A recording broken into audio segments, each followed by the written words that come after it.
عالم صلی اللہ علیہ وسلم فرماتے پتھر تھوڑا اور ہٹ گیا. اب تیسرا بولا عمل کا وسیلہ دے کے او بھائی کوئی عمل بچا کے رکھ, کچھ کر لے, کچھ زندگی میں اکٹھا کر لے.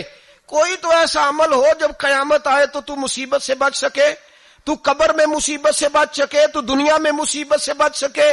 میرے رسول پاک سید عالم صلی اللہ علیہ وسلم فرماتے تیسرا بولا, کہنے لگا اے اللہ تو جانتا ہے میں جوان, میں رانا, میں حسین, مجھے عورتیں دعوت دیتی تھی, اپنی طرف مائل کرتی تھیں, لیکن میں کسی پر نہ دیکھتا. بس ایک چچا کی بیٹی پہ میں عاشق ہو گیا, اس کے میں قریب جانے لگا, بلانے لگا.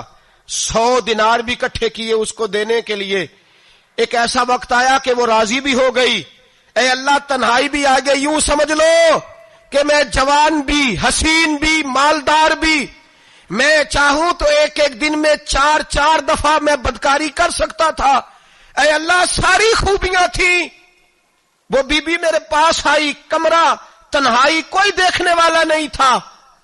جب میں اس کے قریب جانے لگا تو وہ عورت کہنے لگی تو رب سے ڈر جا, رب سے ڈر جا, رب سے ڈر جا. اے اللہ طاقت بھی, جوانی بھی, حسن بھی, مال بھی, میں سب کچھ کر سکتا تھا پر تیری لیے. اور اگر مسلمان ہوگا تو کہے گا اے اللہ تیرے رسول کے لیے, اے اللہ مدینے والے چاند کی بات مان کے, اے اللہ آمینہ کے معصوم کی بات مان کے, اے اللہ جناب فاطمہ الزہرا کے ابا کی بات مان کے. میں نے اپنے نفس کی خواہش کو کچلا اور کچل کر کے میں نے وہ گناہ نہیں کیا, اس کو آزاد کر دیا. اگر وہ عمل تیری بارگاہ میں قبول ہے تو نجات دے دے. میرے نبی پاک فرماتے ہیں بس دعا ختم ہوئی تو اللہ نے پہاڑ دور پھینک دیا, اللہ نے نجات دے دی. اللہ کرے میری ملت کے جوان کو بھی یہ نیکی نصیب ہو جائے, اللہ کرے ماں باپ کی خدمت کرنے والے بن جائے, اللہ کرے ہم مزدوروں کا حق دینے والے بن جائے, اللہ کرے ہم بے ایمانی دھوکے بازی کو چھوڑ دیں. اگر کوئی ایسا عمل ہوگا تو اللہ دنیا میں بھی نجات دے گا مشکلوں سے, قبر میں بھی اللہ نجات عطا فرمائے گا, قیامت میں بھی اللہ. عمل کا وسیلہ دینا رب کی بارگاہ میں جائز ہے. بولیے اللہ کے ناموں کا وسیلہ دینا جائز ہے. کوئی بھی عبادت اگر خلوص کے ساتھ کی جائے, میرے نبی پاک نے فرمایا فرض نماز پڑھ کے تو جو دعا بھی مانگے گا رب تیری قبول فرما لے گا. فرض نماز پڑھ کے تو 2 دعا بھی مانگے گا اللہ تیری. اس کا مطلب ہے اعمال کی برکت سے اللہ دعائیں قبول کرتا ہے, اللہ دعائیں قبول. بس پھر وہی دعا کرتا ہوں اللہ ہمیں خلوص والے عمل کی توفیق عطا فرما. اچھا اگر یہ والا وسیلہ جائز ہے تو بتائیے نبی پاک کا وسیلہ جائز نہیں؟ عمل میں تو کوئی کوتاہی ہو سکتی ہے, لیکن حضور کی وجاہت میں کوئی کوتاہی ہو سکتی, نبی پاک کی رحمت میں کوئی کمی ہو سکتی. ادھر سنو ایک پہلو ذرا گہرائی سے. ایک بات عقیدے کی اس کو یاد رکھنا, اللہ کو کوئی بندہ نا مجبور نہیں کر سکتا کہ ہم نے نبی پاک کو لا کے کھڑا کر دیا ہے تو اللہ مجبور نہیں ہو گیا. یہ سمجھ لیں اللہ مجبور ہے. ایک مجبور ہوتا ہے, ایک پیار ہوتا ہے. ان دونوں چیزوں میں اللہ کو اپنے رسول سے پیار ہے. نبی پاک فرماتے ہیں میں دعا کرنے گیا, اے اللہ میری امت پہ قحط نہ آئے. اللہ نے فرمایا ابھی نہیں آئے گا. اے اللہ میری امت کے چہرے نہ بدلیں, گناہ کریں تو مسخ نہ ہو, ابھی نہیں بدلیں گے. حضور فرماتے ہیں میں نے ہاتھ اٹھایا کہ اللہ یہ آپس میں لڑے نہ.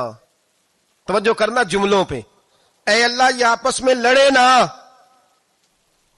اللہ یہ بھی کہہ سکتا تھا ابھی یہ نہیں قبول کرنی دعا. اللہ بے نیاز ہے نا, چاہے قبول کرے اور چاہے. توجہ کرو, غور کرو بات پہ. اللہ چاہے تو قبول کرے, چاہے تو. اے اللہ میری امت لڑے نہ, تو یہ نہیں فرمایا ابھی قبول نہیں کرتا.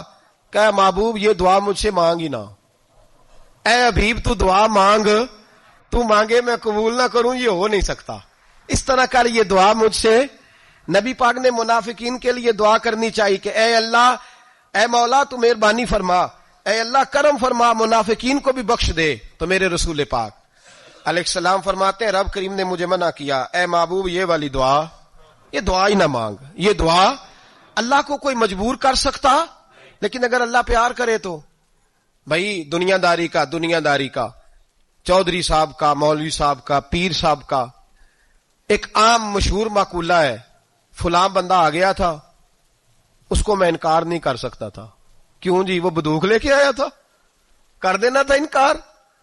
فلاں آدمی آ گیا تھا، پھر میں اس کو انکار، اور فلاں بندے کو ساتھ لے آیا تھا، اس کو انکار ہو سکتا؟ کیوں جی؟ دو باتیں ہوتی ہیں، یا پیار بڑا ہے یا عزت بڑی ہے. دو ہی باتیں ہیں، یا میں اس سے پیار بڑا کرتا ہوں یا میں اس کی. اللہ اپنے نبی سے پیار بھی بڑا کرتا ہے اور اپنے نبی کی عزت بھی بڑی فرماتا ہے. بس یہ سمجھ لے بات. وسیلے کا معنی یہ ہے کہ اللہ اپنے نبی سے پیار کرتا ہے، اپنے محبوب کو اللہ بڑی عزت عطا فرماتا ہے. نبی پاک سید عالم صلی اللہ علیہ وسلم کے وسیلے کا یہ حال تھا کہ صحابہ ہر کام کے لیے دروازہ رسول پہ پہنچ جاتے تھے. پیاس لگی تو حضور کے پاس، بھوک لگی تو نبی پاک کے پاس.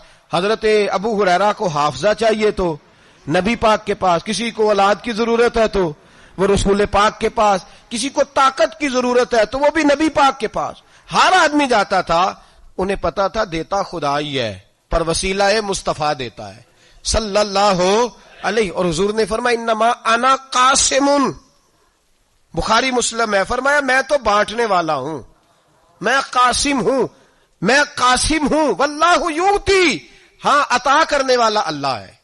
میں قاسم ہوں اور دینے والا اللہ ہے. صحابہ ہمیشہ نبی پاک کے واسطے سے دعا مانگتے، انہیں پتا تھا اگر تیرے واسطے سے مانگوں تو کوئی دعا بے اثر نہ ٹھہرے. ترمذی شریف، ابن ماجہ، دیگر تمام کتب میں امام احمد نے اپنی مسند میں نقل کیا. حضرت عثمان ابن حنیف کہتے ہیں میں نبی پاک کے پاس بیٹھا تھا تو ایک نابینا صحابی آئے، عرض کرنے لگے یا رسول اللہ صلی اللہ علیہ وسلم میں نابینا ہوں، میرے لیے دعا کریں، اللہ مجھے آنکھیں عطا فرمائے، دعا کریں. اب حضور نے پتا کیا کہا؟ نبی پاک نے فرمایا دو باتیں ہیں، یا تو صبر کر لے یا میں دعا کر دیتا ہوں. صبر کرے گا تو اللہ جنت دے گا، یا تو صبر کر لے یا میں. صحابی بڑے پیارے تھے، کہنے لگے یا رسول اللہ جنت تو اللہ اپنے فضل سے دے گا ہی، میں نے نہیں صبر کرنا، مجھے آنکھیں چاہیے. اور پھر یہاں آ کے صبر کروں، این خزانے کے پاس جا کے صبر کروں؟ حضور میں نہیں صبر کرتا، آپ دعا کریں. نبی پاک نے دعا سکھائی، فرمایا 2 نفل پڑھ جا کے اور 2 نفل پڑھ کے میرے وسیلے سے دعا کر. کیا کر؟ اللہ سے کہہ کہ اللہ میں تیرے پاس تیرے رسول کا وسیلہ لے کے آیا ہوں. اور پھر کہنا یا محمد انی توجہت الیک، کہنا ہے محمد صلی اللہ علیہ وسلم میں آپ کے وسیلے سے اللہ کی بارگاہ میں حاضر ہوں. اور پھر اللہ سے کہنا کہ اے اللہ تو اپنے نبی کی سفارش میرے حق میں قبول فرما. کون سکھا رہا ہے؟ بولیے کس کو؟ بولیے. کہا جا میرے وسیلے سے جا کے دعا کر.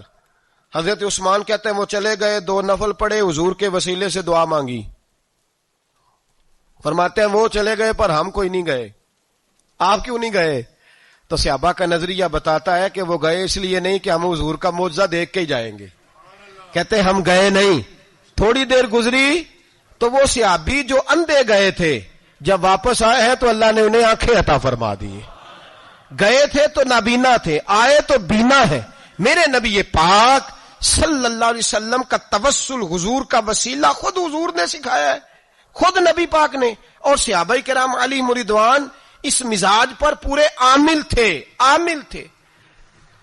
حضرت عمر فاروق صحابہ میں ایک دانشور شخصیت کا نام ہے، علم کے لحاظ سے، عمل کے لحاظ سے، بصیرت کے لحاظ سے، تقوی کے لحاظ، ایک بڑی انفرادی اور منفرد شخصیت ہے. حضرت عمر کے زمانے میں قحط پڑ گیا، بارش نہیں ہوتی، حالات بڑے دگرگوں ہیں، پریشانی ہے. لوگ سیدنا فاروق اعظم سے پوچھتے ہیں حضور اب کیا بنے گا؟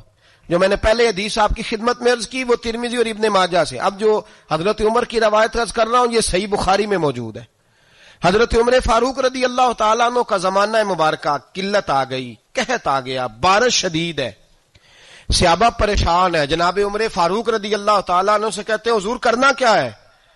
حضرت عمر پہلے تو خاموش رہے، پھر حضور کے چچا جناب عباس کو بلایا، کوئی بات نہیں کی. جناب عباس کا بازو پکڑا اور کھلے میدان میں لے گئے. حضرت عمر دعا کرتے ہیں اور پوری امت کو دعا کا طریقہ بتلاتے ہیں. حضرت عمر کہتے ہیں اگر قبول کرانی ہے تو یہ طریقہ اختیار کرو، اگر اللہ کی بارگاہ میں دعاؤں کو مستجاب کرانا ہے تو یہ رنگ ہے جو امت مسلمہ کو میں سکھا رہا ہوں.